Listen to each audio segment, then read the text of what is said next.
Welcome അവരുമാണ്. ഇത് സാംസങ്ങിൻ്റെ T വിയാണ്. അപ്പോൾ കംപ്ലൈൻറ്റ് യോക്കായിരുന്നു പ്രശ്നം. അപ്പോൾ യോക്ക് ഒക്കെ വേറെ ഇട്ടിട്ട് സംഭവം ടി വി ഓൺ ചെയ്ത് 1 സെക്കൻഡ് ഗ്രെയിൻസ് വന്ന് പിന്നെ അങ്ങ് ഹെച്ച് ഔട്ട് അങ്ങ് അടിച്ച്. അപ്പോൾ അതാ ഹെച്ച് ഔട്ടിൻ്റെ അടുത്ത് ചെക്ക് ചെയ്തപ്പോൾ ഡിസ്ക് ഇതാ കത്തിക്കരിഞ്ഞ് പൊട്ടിയൊക്കെ നിൽക്കുന്നുണ്ട്. ഓക്കെ, ഇപ്പോൾ ഹെച്ച് ഔട്ട് ഷോർട്ടായിരിക്കുകയാണ്. അപ്പോൾ പിന്നെയും വേറെ ഹെച്ച് ഔട്ട് ഇട്ടു. ഹെച്ച് ഔട്ട് വേറെ ഈ ഡിസ്ക് രണ്ടും വേറെ പുതിയതിട്ടിട്ട് പിന്നെയും ഹെച്ച് ഔട്ട് ഇട്ടു, പിന്നെയും ഹെച്ച് ഔട്ട് അടിച്ചു. വിചാരിച്ച് ഫ്ലൈ ബാക്ക് കപ്പാസിറ്ററിൻ്റെ പ്രശ്നമായിരിക്കുമെന്ന്. ഫ്ലൈ ബാക്ക് കപ്പാസിറ്റർ ചെക്ക് ചെയ്തപ്പോൾ അത് പ്രശ്നമില്ല. എന്നിട്ടും വേറെ ഫ്ലൈ ബാക്ക് കപ്പാസിറ്റർ ഇട്ടിട്ട് വീണ്ടും ഹെച്ച് ഔട്ട് ഇട്ട്. അപ്പോഴത്തേക്ക് വീണ്ടും ഹെച്ച് ഔട്ട് അടിച്ച്. പിന്നെയാണ് മനസ്സിലായത് LOT കംപ്ലൈൻ്റ് ആണെന്ന്.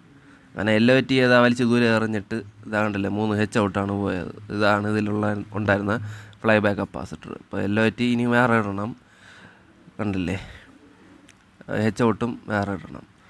പിന്നെ ഡയോഡിന് വേറെ ഷോർട്ടൊന്നുമില്ല, അതൊക്കെ ആൾറെഡി ചെക്ക് ചെയ്തതാണ്. അപ്പോൾ LOT ഹെച്ച് ഔട്ട് ഇതാ വേറെ ഇട്ടിട്ടുണ്ട്.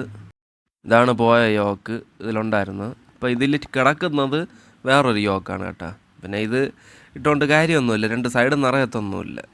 ഓക്കെ, അപ്പോൾ അത് വേറെ യോക്ക്, കറക്റ്റ് യോക്ക് ഇട്ടാലേ നിറയും. ഇപ്പോൾ ജസ്റ്റ് ഞാൻ ഓൺ ചെയ്ത് കാണിച്ചു തരാം ഓണായി വരുന്നത്. ബോർഡ് കണ്ടീഷനായെന്നറിയണ്ടേ, ഇതാ കറക്റ്റായിട്ട് ഓണായി വന്നിട്ടുണ്ട്. അപ്പോൾ ഇനി യോക്ക് ഇട്ടാലേ ഇത് സംഭവം കറക്റ്റ് ആവും.